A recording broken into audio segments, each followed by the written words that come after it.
ఓం నమ శివాయ.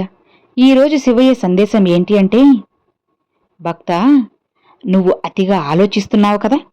అయితే ఒక్కసారి నీ శివయ్య చెప్పేది విను. నీ జీవితంలో జరగబోయే అదృష్టం ఏంటో కళ్ళారా నువ్వే చూస్తావు, చూసి ఆశ్చర్యపోతావు. శివయ్య మీరు నాతో పాటే ఉన్నారు అని నువ్వు ఆనందంతో ఉప్పొంగిపోతావు. ఇలా చూడు భక్తా, నేను అనుక్షణం ప్రతి క్షణం కూడా నీతోనే ఉన్నాను కదా. మరి ఎందుకు నీకు దిగులు చెప్పు? ఎందుకు నువ్వు ఇంతలా ఆలోచిస్తూ ఉన్నావు? నీకు ఆపద పొంచి ఉంది అని భయమా? నీ శివయ్య నీకు లేడు అని భయమా? ఎందుకు జరిగిపోయిన దాన్ని వదిలిపెట్టకుండా అలానే తలుచుకుని తలుచుకుని బాధపడుతూ ఉన్నావు చెప్పు? ఇలా అతిగా ఆలోచించి ఆలోచించి నీ జీవితాన్ని, నీ ఆరోగ్యాన్ని ఎందుకు నాశనం చేసుకుంటున్నావు? ఎందుకు నువ్వే ఇబ్బంది పాలు చేసుకుంటున్నావు?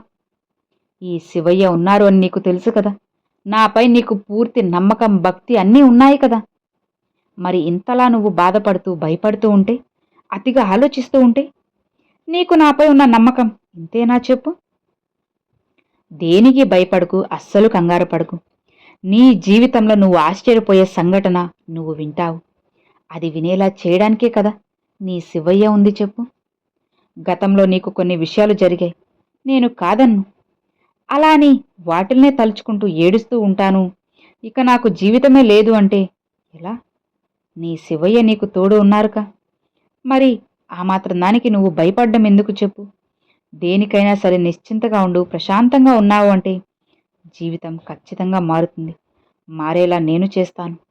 సంతోషంగా నువ్వు ధైర్యంగా ముందుకు వెళ్ళగలిగావు అంటే నీ జీవితాన్ని నీకు నచ్చినట్లుగా మార్చి, నీకు ఇష్టమైన విషయాలన్నీ కూడా నేను జరిపించేస్తాను.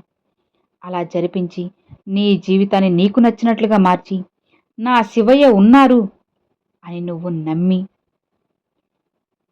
ధైర్యంగా ముందుకు వెళ్ళేలా నేను చేస్తాను కదా. ఇక నువ్వు ఏమాత్రం కూడా భయపడకు భక్త. ఈ శివయ్య నీతో పాటుగా నీలోనే ఉన్నాను. దేనికి కూడా భయపడకు, బాధపడకు, సంతోషంగా ఉండు. ఓటమి ఎదురైందా? అయినా సరే వెనకడుగు వేయకు. గెలుపంటే తిరిగి కొట్టడం కాదు అని తెలుసుకో, తిరుగు లేకుండా ఎదగడమే. ఎవరో నిన్ను ఏదో అన్నారు అని చెప్పి నువ్వు వాళ్ళతో పాటు వాదన పెట్టుకుంటాను, వాళ్ళని కొడతాను అంటే ఎలా? నువ్వు వాళ్ల ముందే ఎదిగి చూపించాలి. నువ్వేంటో వాళ్ళకి తెలిసేలా చేయాలి. అప్పుడే కదా నీ జీవితం మారుతుంది. అలా కాకుండా నా జీవితం ఇంతే, ఇక నేను మారను అనుకుంటే ఎలా భక్త? నువ్వే చెప్పు, ఆలోచించు. నీ జీవితాన్ని నీకు నచ్చినట్లుగా మార్చి నువ్వు సంతోషంగా ఉండేలా చేసే బాధ్యత ఒక తండ్రిగా నాదే కదా.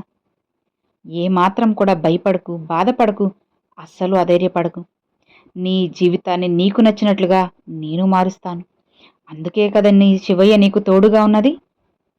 నీ తండ్రి నీకోసంగా నేను రాకపోయినా నా రూపంగా, ప్రతిరూపంగా ఒక వ్యక్తిని ఖచ్చితంగా తీసుకొని వస్తాను. నీ జీవితాన్ని నీకు నచ్చినట్లుగా మారుస్తాను. ఆ వ్యక్తిని నువ్వు ఖచ్చితంగా నీ లోపలికి ఆహ్వానించు. అప్పుడు నీ జీవితం ఇంకా అద్భుతంగా మారుతుంది. నీకు ఇష్టమైన బంధం నిన్ను వెతుక్కుంటూ కూడా వస్తుంది. జరిగిందే తలుచుకొని కన్నీరు పెట్టుకోకు. ఏం జరిగినా సరే అంతా మన మంచికే అని నమ్ము. ఇలా నువ్వు ఎప్పుడైతే నమ్మడం మొదలు పెడతావో ఆ క్షణం నుంచి జీవితం మారుతుంది కదా. సరేనా? శివ బిడ్డవైన నువ్వు ఎందుకు అతిగా ఆలోచిస్తూ ఉన్నావు? నీ ఆలోచనలకు ముగింపు ఇవ్వడానికే కదా నీ తండ్రి ఈరోజు ఈ సందేశాన్ని తీసుకొచ్చింది. మరి నువ్వు ఇంతలా బాధపడితే ఎలా చెప్పు? నీ ఆలోచనలన్నీ కూడా ఈ రోజుతో కట్టిపెట్టు. జీవితాన్ని ఖచ్చితంగా మారుస్తాను. ఏంటి శివయ్య ఇలానే చెబుతున్నారు కానీ మార్పు లేదు అని అంటున్నావా? అది నీ భ్రమ మాత్రమే. ఖచ్చితంగా నీ జీవితాన్ని మారుస్తాను.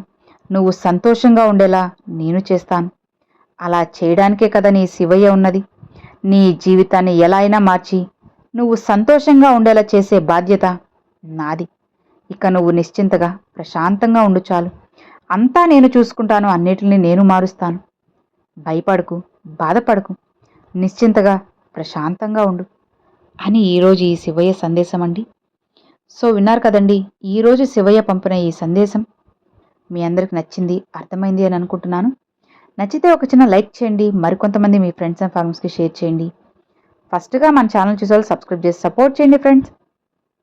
Thanks for watching. ఓం నమ శివాయ. శివాయ నమః.